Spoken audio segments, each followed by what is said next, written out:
آیت نمبر 36 جو 10 کمانڈمنٹس آئی ہیں اسے 9th وَلَا تَقْفُ مَا لَيْسَ لَكَ بِهِ عِلْمٌ إِنَّ السَّمْعَ وَالْبَصَرَ وَالْفُؤَادَ أُولَٰئِكَ انسان کسی چیز کی پیروی اس وقت تک مت کر جب تک کہ تجھے اس کے بارے میں ڈیفینیٹ علم نہ آ سکے. بے شک کان، آنکھیں اور عقل، دل یا دماغ، کوئی بھی چیز، اس کے بارے میں تجھ سے پوچھا جائے گا کہ ان 3 انسٹرومنٹس کو استعمال کر کے تم نے حق بات تک، تو مجھے بتائیے کیا ریویلڈ نالج میں جو کتاب و سنت کا علم ہے یا ایکوائرڈ نالج میں یہ بات ملتی ہے؟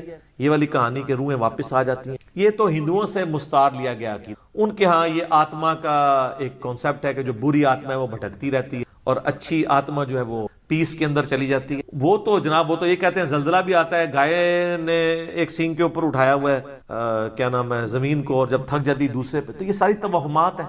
کالی بلی راستہ کاٹ دے نحوست ہے، توہمات ہیں. جوتی پہ جوتی چڑھ جائے سفر لکھا ہوا ہے، توہمات میں سے. کوا گھر کی منڈیر پہ بولے تو کوئی مہمان آنے کا پیش خیم ہے، سب توہمات ہیں. رات کے وقت جھاڑو نہیں دے سکتے، ناخن نہیں کاٹ سکتے. اتنی تہمت پرستی جو ہے وہ چل رہی ہے ہمارے معاشرے کے اندر. چونکہ ہم لوگ ہندوؤں کے ساتھ رہے لہذا یہ ساری باتیں وہیں سے آئی ہیں کہ روحیں واپس ہیں. کوئی روح نے ادھر آ کے کیا کرنا ہے؟ وہ تو سورۃ المطففین میں ہے کہ وہ ین اور نیک روح بری جو ہے ان کا اب اس دنیا کے ساتھ کیا لینا. ہر بندے کی ایک یونیک روح ہے، انڈیپینڈنٹ روح ہے، اس کا دوسرے کی روح کے ساتھ کوئی تعلق ہے. تو دوسرے کے جسم میں جانے کی بات ہی نہیں ہے، بھٹکنے کی بات ہی نہیں. بیسیکلی شیاطین ہیں جو اب کیونکہ شیطان جو جنات کے اندر شیطان موجود ہیں ان کو تو ہم لوگ دیکھ نہیں سکتے. وہ مختلف قسم کی شکلیں دھار کے پبلکلی آ جاتے ہیں سامنے تو لوگ سمجھتے ہیں یہ اس روح آ گئی ہے واپس. اس طریقے سے نہیں، یہ بالکل جھوٹی باتیں ہیں. اسلام کا اس سے کوئی تعلق نہیں. باقی جمعراتیں جو بیچتے ہیں وہ روٹی روزی لیتے ہیں. آپ جمعراتوں کی وجہ سے ہی تو یہ عقیدہ انہوں نے گھڑا ہوا ہے. ویسے ان کو بھی آپ جا کے ایک سائڈ پہ کر کے پوچھیں نا کہیں لکھا ہے تو کہیں گے ہے کوئی نہیں ہے، لیکن اصال ثواب کے لیے ہمیں جمعرات دے. تو ٹھیک ہے میت کی طرف سے صدقہ ہو سکے اوپر لیکچر صدقہ اور خیر کا ثواب. اس حدیث ہے کہ 3 اعمال کا ثواب. نمبر 1 ان کی بات اس کے مرنے کے بعد بخاری میں. دوسرا صدقہ جاری کیا اس کے بعد بھی جاری رہا اولاد جو. اور اسی کو سپورٹیو نسائی میں بخاری مسلم میں بھی اس کا کچھ حصہ موجود. جو سعد ابن عبادہ سفر میں تھے، ان کی ماں پیچھے سے فوت ہو گئی. یا رسول اللہ میرا ارادہ ہے کہ صدقہ کروں، ثواب ملے. کنواں کھدوا دیا اور اس کا نام ہی پڑ گیا یہ ام سعد کا. تو وہ صدقہ اور خیرات کریں، مولویوں کی روٹی روزی لگا کے رکھیں. لیکن باقی ان سے زیادہ حقدار آپ کے رشتہ دار ہیں، ہمسائے ہیں. مولوی تو کریں آلموسٹ روزانہ ہی چھوٹا گوشت کھا رہے ہوتے ہیں. لوگ بکرے دے کے جاتے ہیں. غریب رشتہ داروں کو کوئی جو ہے ایک چھٹانگ چھوٹا گوشت لے کے دیں، یہ لوگ یار ہوتے ہیں آپ ان سے کھا رہے ہیں. یہ لادہ بات ہے کہ قرآن میں آتا ہے کہ اللہ کے نیک بندوں کی نشانی ہے جو اپنے مال میں سے اللہ کی راہ میں خرچ کرتے ہیں. لوگوں کا دیا وہ اپنے اوپر خرچ نہیں کرتے. بالکل 180 ڈگری. لیکن قرآن پڑھا ہو تو پھر پتہ ہونا ہے. بھلے اس کا جواز موجود ہے، غریبوں کو چاہے علماء کرام ہو یا ائمہ مساجد ہوں آپ کھلا سکتے. لیکن یہ جو عقیدہ وابستہ کیا بالکل جھوٹا عقیدہ. قرآن تو بالکل اپنے مقدمے میں واضح ہے. سورہ یاسین کے اندر اللہ تعالیٰ نے واضح طور پہ فرمایا. آپ سورہ یاسین 22ویں پارے سے شروع ہو کے 23ویں میں ختم ہوتی ہے، تو آپ پہلے ہی صفحہ جو ہے نا 23ویں صفحے کا، اس میں اللہ تبارک و تعالیٰ نے فرمایا، آیت نمبر ہے 31، الم یروا کم اہلکنا قبلہم من القرون انہم الیہم لا یرجعون، کیا انہوں نے نہیں دیکھا کہ ہم نے ان سے پہلے کتنی امتیں ہلاک کر دی ہیں، وہ اب کبھی بھی واپس. وَإِن كُلٌّ لَمَّا جَمِيعٌ لَدَيْنَا مُحْضَرُونَ، اور ان سب کے سب لوگوں کو اللہ تعالیٰ کے حضور جمع کر کے حاضر کیا جائے گا، یعنی قیامت سے پہلے وہ دنیا میں نہیں. اور جناب جو سورۃ الواقعہ کی رکت انگیز آیات ہیں نا، سورۃ الواقعہ پارہ نمبر 27 میں بالکل اینڈ پہ جا کے سیکنڈ لاسٹ سورت آتی ہے، اس میں اللہ تبارک و تعالیٰ نے اس ٹروتھ کو ریویل کیا ہے. اللہ فرماتا ہے فَلَوْلَا إِذَا بَلَغَتِ الْحُلْقُومَ، تو کیوں نہیں ہوتا کہ جب روح جو ہے وہ گلے میں جا کے اٹک جاتی ہے، یعنی کسی کی موت کا وقت آ جاتا ہے، نزع کا وقت. وَأَنْتُمْ حِينَئِذٍ تَنْظُرُونَ، اور تم اس وقت وہاں پہ موجود یہ سب کچھ دیکھ رہے ہو کہ ایک بندے کی روح نکل رہی ہے، تو روح واپس کیوں نہیں لا سکتے؟ وہ آگے ذکر آئے گا. وَنَحْنُ أَقْرَبُ إِلَيْهِ مِنْكُمْ وَلَكِنْ لَا تُبْصِرُونَ، اور ہم مرنے والے کے تم سے بھی زیادہ قریب ہوتے ہیں، لیکن تم اللہ اپنی شان کے نحن اقرب حبل الورید، وہ ہماری رگے جان سے بھی. فلولا ان کنتم غیر، تم کیوں نہیں جو ہے وہ بدلے دکھ کے دین کے معاملے کوئی اسکیپ روٹ کیوں نہیں اختیار کر لیں؟ کہاں بھاگ کے جا سکتے؟ ترجعونها ان کنتم صادقین، تو لوٹا لو نا اس کی روح اگر تم مرے ہوئے کو واپس. یہ اللہ تعالیٰ نے بیسیکلی اس کا کانٹیکسٹ یہ چل رہا ہے کہ اللہ تعالیٰ یہ بتا رہا ہے کہ اس کائنات کا کریٹر میں ہوں، زندگی موت کا مالک میں ہوں. اگر تم سمجھتے ہو یہ تمہارے اختیار میں ہے تو جو مر رہا ہوتا ہے اس وقت تم بھی کس پرسی کے ساتھ پاس ہی کھڑے ہوتے ہو، تو اس کی روح کیوں نہیں لوٹا لیتے؟ یہ بھی اس کے ثبوت میں ہے کہ جو بندہ مر گیا وہ اب دنیا نہیں ہے. یہ بالکل اجماعی عقیدہ ہے، اس کے خلاف کوئی عقیدہ رکھتا ہے تو وہ کفر ہے. البتہ صحیح بخاری اور صحیح مسلم میں اشارتاً روح کا لوٹنا اس حوالے سے کہ وہ قبر کے اندر، جیسا کہ برزخی معاملہ ہے، ہمیں نہیں کہ جب مردے کو دفنا کے جاتے ہیں تو وہ جانے والوں کی آہٹ، تاکہ اس کی حسرت میں اضافہ ہو اگر بدکار ہے، اور نیکوکار ہے تو وہ کہ میں اپنے. تو بخاری میں آتا ہے میت اپنی چارپائی پہ کلام کرتی ہے دفنانے سے پہلے، جن و انس کے سوا ساری مخلوقات سن، کیونکہ وہ مکلف ہے نا، شریعت مکلف ہے نا، اور اگر یہ سن لیں تو بے ہوش ہو، وہ کہتی ہے کدھر لے کے جا، اور نیک میت کہتی ہے مجھے بڑا خطرناک من عذاب القبر۔ بخاری مسلم میں حدیث ہے، نبی الاسلام نے فرمایا، سورہ ابراہیم کی آیت نمبر 27 ہے نا، یثبت اللہ الذین آمنوا بالقول الثابت فی الحیات الدنیا وفی الآخرہ، کہ اللہ تعالی اہل ایمان کو دنیا کی زندگی میں بھی اس قول پر ثابت قدم رکھتا ہے اور آخرت کی۔ تو نبی علیہ السلام سے پوچھا کہ یہ کون سا قول ہے، تو آپ نے فرمایا لا الہ الا، اور آپ فرمایا یہ دنیا اور آخرت میں، اس سے مراد یہ ہے کہ جب انسان کو قبر میں رکھا جاتا ہے تو اس سے قبر میں سوال کیا من رب، تو وہ کہتا ہے کہ میرا رب اللہ ہے، میرا نبی محمد ہے صلی اللہ علیہ وآلہ وسلم۔ اور پھر نبی علیہ السلام نے یہ آیت پڑھ کے کہا کہ قرآن میں بھی اس بات کا سے ثابت، تو قبر کے اندر جو اس سے سوال کیا، وہ جو روح کا لوٹنا ہے وہ برزخی ہے، وہ دنیا میں نہیں آ رہی ہوتی، نہ اس کو کوئی کیمرہ لگا کے آبزرو کر سکتا، یہ بھی ذرا ذہن میں رکھیے گا، کوئی آبزرو بھی نہیں کر سکتا، فرشتوں کو آبزرو نہیں کر سکتا، کیمرے یا یہ فزیکل ورلڈ کی چیزیں فزیکل انسٹرومنٹ سے آبزرو ہو سکتی ہیں، جو عالم برزخ کی چیزیں ہیں وہ آبزرو نہیں ہو۔ پھر بخاری مسلم میں حدیث ہے، نبی علیہ السلام نے فرمایا کہ قبر میں میرے بارے میں بھی پوچھا جاتا ہے، ما کنت تقول فی ھذا الرجل، اس مرد کے بارے میں تو کیا کہا، وہ کہتے ہیں حضور دکھائے جاتے ہیں نا، ابو داؤد میں الفاظ ہے الذی بعث فیکم، ہم اس مرد کی بات کر رہے ہیں جو تم میں مبعوث، تو وہ کہتا ہے ہوا محمد رسول، وہ تو محمد تھے اللہ کے رسول، وہ تھرڈ پرسن کے سیغے میں خطاب کر رہا ہوتا، ورنہ تو وہ کہتا سیکنڈ پرسن میں کہتا ھذا محمد رسول اللہ، یہ اللہ کے رسول محمد ہے، کہتا وہ تو محمد رسول میں، میرا کلپ بھی ہے نا، قبر میں 3 نہیں 4 سوال ہوں گے۔ ترمذی میں تو حدیث ہے من ربو کا ما دینو کا من نبیو، تیرا رب کون، تیرا دین کیا، تیرا نبی کو، تو کدا مقلد، تو کہنے فڑکے دا، تیری کیڑی مسیتی، تیرا کیڑا بابا، اے کوئی نہیں، اے زمین دے اتے ہوتے ہیں، زمین دے اندر اللہ کا سکہ چل رہا، ادھر بھی تا ان کا چل رہا ہے کہ اللہ نے کھلی چھٹی دی لی، مرنے کے بعد محمد رسول اللہ کا سکہ چل رہا، اللہ کا سکہ۔ ابو داؤد میں آتا ہے کہ جو مؤمن ہے نا، وہ یہ کہتا ہے کہ ربی اللہ، اور کہتا ہے دین الاسلام، اور کہتا ہے ہوا محمد رسول، تو چوتھا سوال پھر ہوتا ہے، یہ 3 سوال ہیں، میں قبر کے 4 سوال میں رہ کلی، وہ فرشتے کہتے ہیں تجھے کیسے پتا چلا، وہ کہتا ہے میں نے اللہ کی کتاب پڑھی تو میں نبی علیہ السلام پہ ایمان لایا، ان کے سچ ہونے کی تصدیق کی، تو پھر اس کے لیے یہ چوتھا سوال ہے کہ اسے پتا، تو جنہیں کتاب پڑھی نہیں اور وہ حافظ قرآن علی نہیں پڑھتا، ترجمے نال پڑھ رہا ہے، تائیں انہوں پتا لگتا ہے نا کہ وچ کے لکھے ہے، ورنہ تو نہیں پتا چلے گا۔ اور بخاری میں ہے کہ منافق سے جب سوال ہوتے ہیں تو ہر سوال کے جواب میں کہتا ہے لا ادری لا ادری، ہائے آتا لا ادری لا ادری، ہائے افسوس مجھے، تو فرشتے اسے تو چوتھا سوال پھر کرتے، جب وہ کہتا ہے نا مجھے کچھ پتا نہیں، تو وہ پھر کہتا ہے کہ میں تو وہی کہتا تھا جو لوگ کہتے تھے، سنا کے سنی، یعنی ہم تو شروع سے ہی یہ ہیں، ہم تو شروع سے ہی یہاں آج مانتے ہیں، میں تو یہی کہتا تھا۔ تو فرشتے کہتے ہیں لا دریتا ولا تلیتا، کیا تو نے خود ادراک کرنے کی کوشش نہیں کی، خود پڑھنے کی کوشش نہیں کی، یا کوئی ایسا شخص جو تجھے بتا دیتا اگر تو پڑھنا نہیں جانتا تھا؟ تو فرشتے پھر اسے گرز مارتے ہیں، اور زمین و آسمان کی ہر مخلوق اس کی آواز سنتی ہے سوائے جن و انس کے، اگر یہ سن لیں تو بے ہوش ہو جائیں۔ اور حقیقت بات ہے کہ آپ اتنے بڑے بڑے جو بزرگ دفنا کے آتے ہیں نا، ان کے گرز کی آواز اگر آپ کو آئے نا تو رحمت اللہ علیہ کہنا چھوڑ دو، یہ شکر اللہ نے پردہ رکھا ہے، باہر آواز نہیں آتی ہے۔ تو یہاں پہ روحوں والا معاملہ ہے، لیکن وہ بھی اب روحوں کے ساتھ ساتھ آپ نے کتنے بزرگوں کو بیچ میں جو ہے وہ نگلوا دیا، لیکن یہ حقیقت ہے، یہ کتابوں کا دین ہے، یہ بابوں کا دین نہیں ہے۔ 10ویں حدیث، یہ بھائیوں موسٹ ڈیٹیل حدیث ہے عذاب قبر کے حوالے سے، میں اسے ورڈ بائی ورڈ پڑھوں گا اوریجنل کتاب سے۔ سنن ابی داؤد میں 4753 ہے، مسند امام احمد میں جلد 4 صفحہ 287 پر 18557 ہے، اور المستدرک للحاکم میں 107 نمبر حدیث ہے، مشکات میں 1630 نمبر۔ اچھا، یہ ابو داؤد کی جو اس کی روایت ہے اور مسند احمد کی، اس میں آمش مدلس ہے اور ان سے روایت کر رہا ہے، لیکن جو المستدرک للحاکم کی روایت ہے اس میں امام آمش نے اپنی سماع کی تصریح کی ہے، اور انہوں نے کہا کہ میں نے حدیث سنی ہے، ان سے روایت نہیں کی بلکہ انہوں نے حدثنا سے کی ہے۔ المستدرک للحاکم 107 نمبر حدیث، میں وہ پڑھنے لگا ہوں ورڈ بائی ورڈ، تاکہ اس کا سوز و گداز جو ہے وہ قائم ہے۔ برا بن عازب رضی اللہ تعالیٰ عنہ بیان کرتے ہیں کہ ہم رسول اللہ صلی اللہ علیہ وسلم کی مائیت میں ایک انصاری شخص کے جنازے میں شریک ہوئے، ہم قبر تک پہنچ گئے، ابھی اس کی لحد تیار نہیں ہوئی تھی کہ رسول اللہ صلی اللہ علیہ وسلم ہمارے پاس بیٹھ گئے، ہم بھی آپ صلی اللہ علیہ وسلم کے گرد بیٹھ گئے، اس حال میں گویا ہمارے سروں پر پرندے ہیں، یعنی فل اٹینٹو ہو کر آپ صلی اللہ علیہ وسلم کے ساتھ ہم۔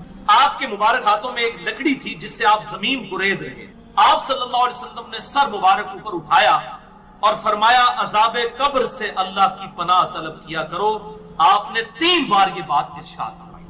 پھر آپ صلی اللہ علیہ وسلم نے ارشاد فرمایا بندہ مومن جب دنیا سے رابطہ توڑ کر آخرت کی طرف متوجہ ہوتا ہے، یعنی جب اس کی موت کا وقت آتا ہے، تو سورج کی طرح چمکتے دمکتے سفید چہروں والے فرشتے جنتی خوشبودار جنتی کفن لے کر اس کے پاس آتے ہیں، حتیٰ کہ وہ حد نظر تک اس کے سامنے بیٹھ جاتے ہیں. پھر ملک الموت تشریف لاتے ہیں حتیٰ کہ وہ اس کے سر کے پاس بیٹھ جاتے ہیں. اچھا، قرآن میں بھی ملک الموت کا نام آیا ہے، سورہ سجدہ کے اندر، احادیث کے اندر بھی.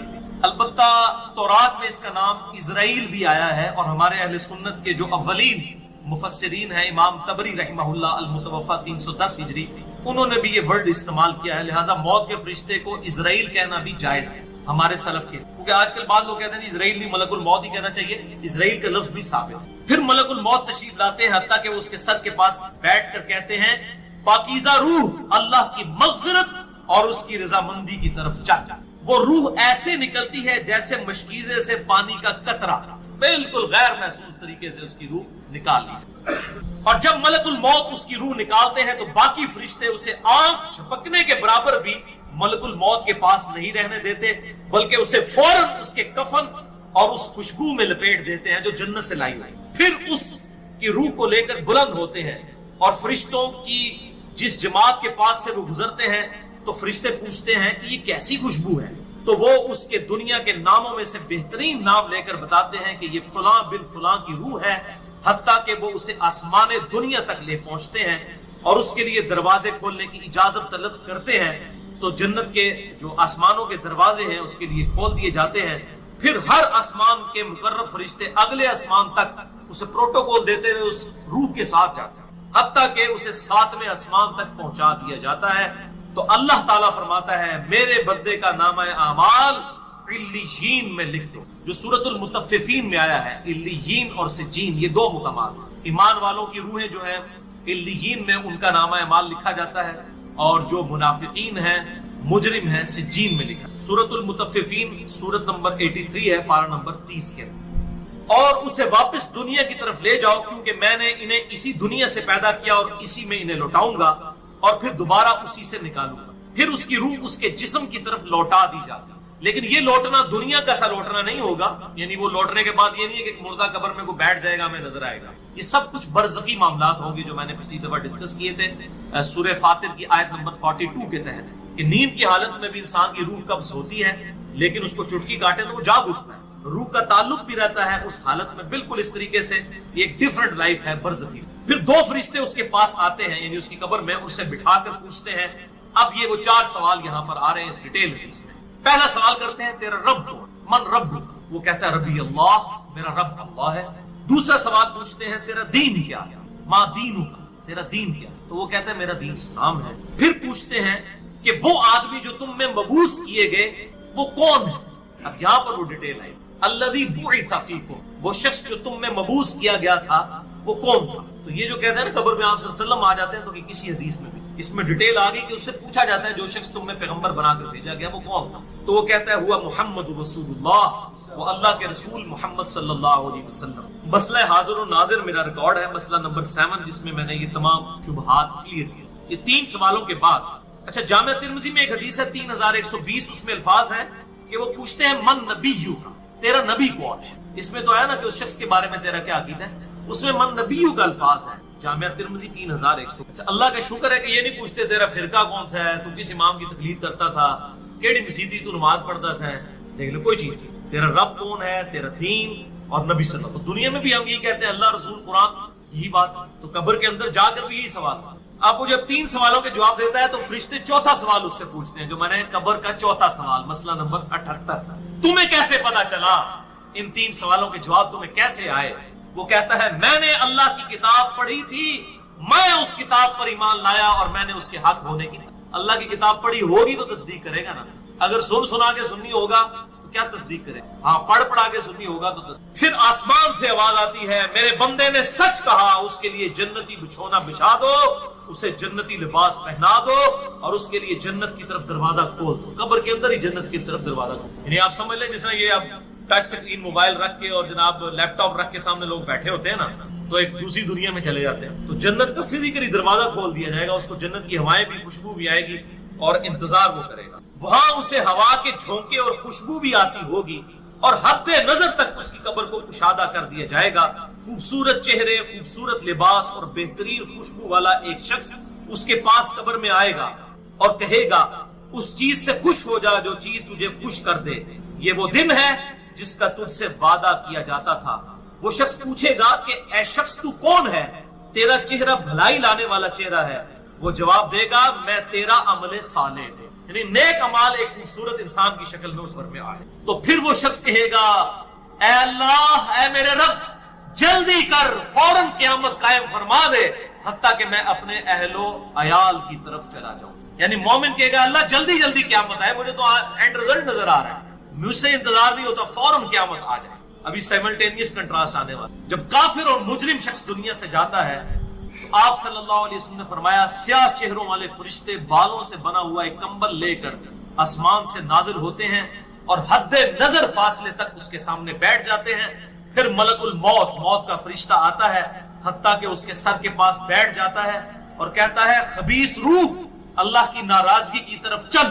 وہ روح اس کے جسم میں پھیل جاتی ہے تو وہ ملک الموت اس طرح اسے کھینچتا ہے جیسے لوہے کی سلاخ کو گیلے اون میں سے کھینچا جاتا ہے. کر کے گرم سلاخ جو ہے وہ اونی کپڑے کے اندر, گیلے کے اندر ڈال کے یوں کھینچی جائے نا, اس طرح اس کے پورے جسم سے اس کی. پھر ملک الموت سے باقی فرشتے اس کی روح کو لے کر پلک جھپکنے کے برابر بھی وہاں نہیں رہنے دیتے حتیٰ کہ وہ اسے بالوں سے بنے ہوئے کمبل میں لپیٹ لیتے ہیں اور اس سے زمین کے مردار سے نکلنے والی انتہائی بری بدبو نکلتی. وہ اسے لے کر اوپر چڑھتے ہیں تو وہ فرشتوں کی جس جماعت کے پاس سے گزرتے ہیں تو فرشتوں کی جماعتیں کہتی ہیں کیسی خبیث روح ہے. وہ کہتے ہیں یہ فلاں بن فلاں کی روح ہے, اور وہ اس کی دنیا کا انتہائی کبھی نام لے کر بتاتے ہیں حتیٰ کہ اسے آسمانی دنیا تک لے جایا جاتا ہے. اس کے لیے دروازے کھولنے کے لیے درخواست کی جاتی ہے تو آسمان کے دروازے اس کے لیے نہیں. پھر رسول اللہ صلی اللہ علیہ وسلم نے سورۃ الاعراف کی آیت پڑھی کہ ان کے لیے آسمانوں کے دروازے نہیں کھولے جائیں گے, وہ جنت میں داخل بھی نہیں ہوں گے حتیٰ کہ اونٹ سوئی کے سوراخ سے گزر. یہ سورۃ الاعراف کی آیت آپ سب. پھر آپ صلی اللہ علیہ وسلم نے فرمایا کہ اللہ تعالیٰ فرماتا ہے اس کی کتاب کو سب سے نچلی زمین میں سجین میں لکھ دو. پھر اس کی روح کو شدت کے ساتھ پٹ کھا جاتا ہے. پھر آپ صلی اللہ علیہ وسلم نے یہ آیت تلاوت فرمائی سورہ الحج کی, جو شخص اللہ کے ساتھ شرک کرتا ہے گویا وہ آسمان سے گر پڑا تو اب پرندے اسے اچک کر لے جائیں یا کسی دور جگہ پر پھینک دیں. پھر اس کی روح اس کے جسم میں لوٹا دی جاتی ہے اور دو فرشتے اس کے پاس آ کر اس سے پوچھتے ہیں تیرا رب کون؟ اب اس سے بھی سوال ہوا. وہ حیرت زدہ ہو کر کہتا ہے ہائے افسوس, ہائے افسوس, میں نہیں جانتا, میں نہیں جانتا. پھر پوچھتے ہیں تیرا دین کیا ہے؟ وہ پھر حیرت زدہ ہو کر کہتا ہے ہائے افسوس, ہائے افسوس, میں نہیں جانتا, میں نہیں جانتا. پھر اس سے پوچھتے ہیں کہ جو شخص تم میں مبعوث کیے گئے وہ کون تھے؟ تو کہتا ہے ہائے افسوس, میں نہیں جانتا, میں نہیں جانتا. پھر آسمان سے آواز آتی ہے اس نے جھوٹ بولا, اس کے لیے جہنم کا بچھونا بچھا دو. اور بخاری میں الفاظ ہیں 1374. اس کے جواب میں فرشتے پھر اس سے چوتھا سوال کیا کرتے ہیں؟ لا دریتا ولا تلیتا, اور تو نے خود پڑھ کر سمجھنے کی کوشش کیوں نہیں کی؟ یا جو لوگ سمجھے ہوئے لوگ تھے, کتاب و سنت کے منہج پر چلنے والے لوگ تھے, ان کے ساتھ تو کیوں نہیں چلا؟ اللہ تعالیٰ فرماتا ہے اس کے لیے جہنمی بچھونا بچھا دو, جہنم کی طرف ایک دروازہ کھول دو, وہاں سے گرمی اور گرم ہوا اس کی قبر میں آتی رہے گی. اس کی قبر کو اس قدر تنگ کر دیا جائے گا کہ اس کی پسلیاں ایک دوسرے کے اندر داخل ہو جائیں گی, اور ایک قبیح چہرے والا شخص قبیح لباس میں انتہائی بدبودار حالت میں اس کے پاس آئے گا اور اسے کہے گا تمہیں ایسی چیزوں کی بشارت ہو جو تمہیں غمزدہ کر دیں, یہ تیرا وہ دن ہے جس کا تجھ سے وعدہ تھا. وہ پوچھے گا تو کون ہے؟ تیرے چہرے سے تو خیر کی توقع نظر نہیں آتی. وہ جواب دے گا میں تیرا خبیث عمل ہوں. جو بات عمل کے ساتھ ہی ہے, صرف کلمہ پڑھنا کافی نہیں, عمل. پھر وہ کہتا ہے میرے رب قیامت قائم نہ کرنا, اے میرے رب قیامت قائم نہ کرنا. مومن کیا کہتا ہے؟ قیامت قائم کر رہے اللہ. اب یہ وہ حدیث ہے وہ جس اس آیت کو حل کرتی ہے جو پچھلی دفعہ ایک بھائی نے سوال بھی کیا تھا. سورہ یاسین کی آیت نمبر ہے 52. قالوا یا ویلنا من بعثنا من مرقدنا, یعنی جب قبروں سے نکالا جائے گا مجرموں کو, وہ کہیں گے ہائے افسوس, ہمیں کس نے ہماری قبروں سے باہر نکالا. تو اللہ تعالیٰ کیا فرمائے گا؟ ھذا ما وعد الرحمن وصدق المرسلون, یہی ہے وہ جس کا وعدہ رحمان نے کیا تھا اور رسولوں نے سچا کہا تھا. تو کہتے ہیں جی منکرین عذاب قبر کہتے ہیں جی وہ انسان کو کہتے ہیں ہماری قبروں سے کس نے اٹھا لیا تو اس پہ عذاب تو نہیں ہوتا؟ عذاب تو ہو رہا ہے. آپ دیکھیں اس حدیث میں کیا کہہ رہا ہے, اللہ قیامت قائم نہ کرنا, یعنی یہ عذاب تو آیا, قیامت آئی تو پھر بڑا عذاب بھی مجھ پر آئے گا. تو اسی لیے وہ حیرت زدہ ہوگا قیامت والے دن کہ اب میرے اوپر اگلی مصیبت آ گئی, عذاب کی چوتھی اور فائنل قسط بھی میرے پر آنے والی. اللہم اجرنا من النار.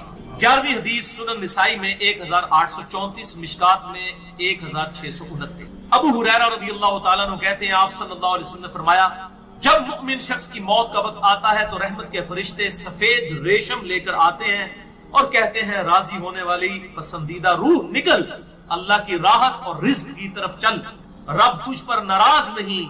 تو وہ بہترین کستوری کی خوشبو کی طرح نکلتی ہے حتیٰ کہ وہ ایک دوسرے سے اسے لے کر اس طرح کرتے کرتے آسمان کے دروازوں تک پہنچ جاتے ہیں.